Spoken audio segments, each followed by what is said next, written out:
Geelong versus the Bulldogs. Far out. 7-6-48. Geelong to 13-17-95 the Bulldogs. Johnny Carlton said it before. The Bulldogs, they're either shit or they're good. And at the moment, they're good. So they're good. You know, they played a really shit game against Port Adelaide a couple of weeks ago. But then the last 2 weeks, they've gone bang, bang. And they've taken some top 8 scalps. They went over, the fortress at Geelong is no fortress anymore, really. I think three teams have beaten them over there now. So, other years it would be the fortress, but this year it just hasn't been for them. So, Geelong's another one. Like, they were looking really good. Like, we were talking about it last week, weren't we, Johnny? Like, they were looking really good.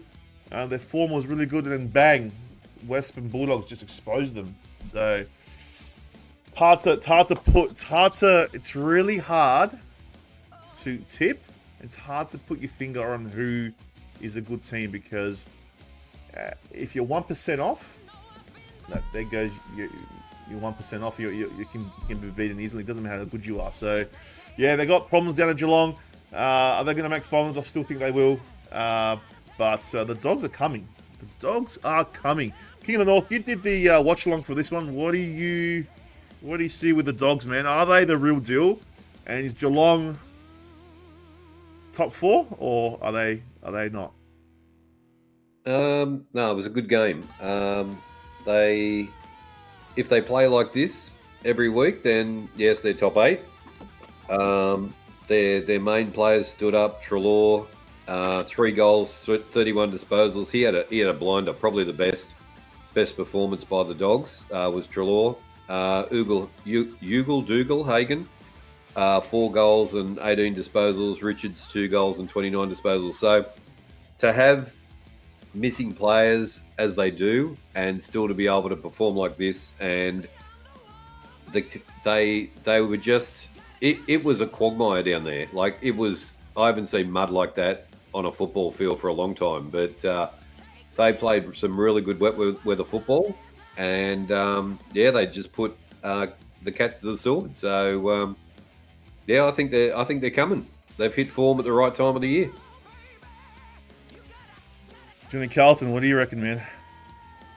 Yeah, look, we were talking about this game last week, Chris. I said to him, I actually tipped the Bulldogs, so I'm glad I got the tip right. I said a couple of weeks, we said last week on the show, Chris, again, when I was there and I watched Geelong versus Carlton, that was the end for Geelong. I thought Geelong was done. Then they go up and they beat Essendon, Collingwood and Hawthorn, and all of a sudden they're in the top 4 and they're unstoppable. And now they've just gone back to what they did against Carlton. It's just you can't predict Geelong this year. They're very unpredictable. Yeah. But then you can't predict the Bulldogs too, because the Bulldogs play terrible games, and then when they're good, they're playing amazing footy. And they've just beat Geelong and Carlton in the last 2 weeks.